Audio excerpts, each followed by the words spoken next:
season and you were going to be without Pierre for a big game like this, there might have been a bit of panic, but it seems like now your attack has really transformed and become more rounded, particularly on this run. Bakayok's stepped up, Alex has stepped up. Do you feel the attack is more rounded this season compared to the reliance on Aubameyang last year?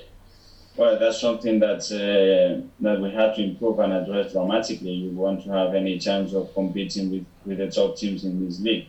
Just to rely on one player, it's completely insufficient, and it won't be sustainable over time. But having said that, we know the importance of Oba and his goals and his contribution to the team. So the more we have in, for sure, the stronger we are as well. And just one on Martin. I think with him coming in, everyone sort of thought this might be, Emil being sort of moved a bit out of the team. But do you see possibly going forward, there's a chance you could have Emil and Martin in the same team? Yes, Emil and Martin, and Emil cannot play every single game as we knew the other day. For example, in the FA Cup, he was injured. He could not play the other day. He could only play certain minutes because he was struggling for the last minutes. It's been a massive step from him for what he was doing 3-4 months ago and what he's doing right now. So we need options. Of course, they can play together, and it's not about pushing somebody else. Emil has earned his right to play the way he's performing, and Martin has to earn that. Thanks, Mikel. Thanks, Tom. Mikel. Hi. Hi, yeah. Just a quick one on a developing story overnight with the COVID situation in Portugal. Understanding that, Liz, there may be issues that you have to go into quarantine after coming back from a tie in Portugal. Suggestion that if you don't play in Portugal, you may have to play the game over just one leg at a neutral venue. Would that be a reasonable solution for you if it gets a tie played? I don't know. What is sure is that we have to find a solution.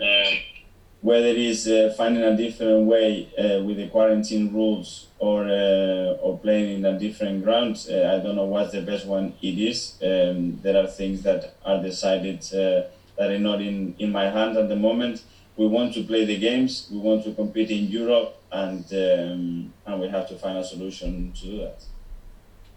And talking now about Manchester United, it used to be the go-to fixture of every season back sort of 15 years ago. We've been promised a punch-up and red cards and all sorts. That seems to have calmed in. You must have heard stories from Cesc Fabregas about throwing pizza at Sir Alex and all the rest of it. That seems to have calmed down a little bit in recent years. Is that a good thing, or is it a bit of a shame? I think that has calmed down, but not only for the Arsenal-Manchester United picture. I think in general, you see the way the derbies used to get played, and it's not the same right now. The game is evolving. We are educating players in a different way as well, and things that before they were allowed, now for sure they are not allowed, and with VAR even less. So I think it's a different game to that time. Do you think VAR has driven that kind of warrior figure out of football? Well, you are much more controlled and policed, so you know that you're not going to get away with certain things that you get used to before. So it's the way the game is evolving. I think it's a natural thing. But at the time, Arsenal and Manchester United were the best two teams in the country, probably without question. They seem to have that sort of tribal mentality, which led to those kind of bust-ups. Do you need a little bit of that still, even in this modern world, to be successful? Yeah, you need that still. You need that passion, I would say, as well, to defend your position and to show how much you want to win. I think that's part of a winning mentality team, that's for sure. The thing is now that before there were those two teams that were the candidates to win the league. Now there is 6 teams or 7 teams every season that are capable of doing that. That's where the league is gone, and that's the difference of 10 years ago and now in this league.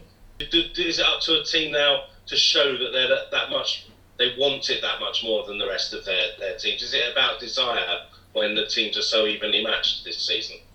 Probably it was desire, it was how convinced they were that they were better than the other sides, and the facts says as well that score-wise they were much stronger than any other teams in the league. They have the depth and the quality that other teams they could not get nowhere near them, and at the moment in this league it's not happening.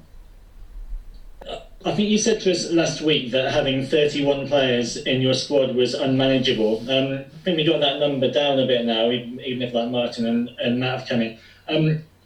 Is it manageable now, the number, or do you need well, it is much more manageable. Then the next thing that has to be right is the squad balance within the positions, within the qualities that you have within that squad and the positions that you select, and then obviously the characters and personalities within the team. That is what they create the values, what they create the chemistry, and what they create the culture of the club. And I have to say that I think we are going in the right direction.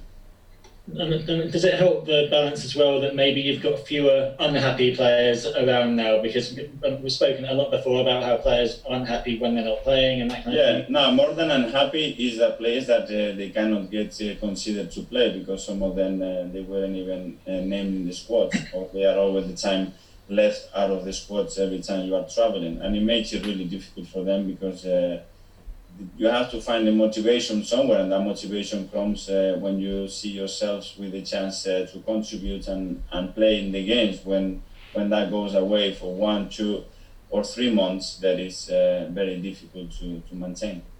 I was just thinking about the situation at Manchester United, because Ole Gunnar Solskjaer has had quite a similar issue really. He's come in, and maybe there were various players, we haven't got to name them, who were on big contracts or not in the team or needed moving out and that kind of thing. And maybe what we're seeing now is a smaller squad that is his.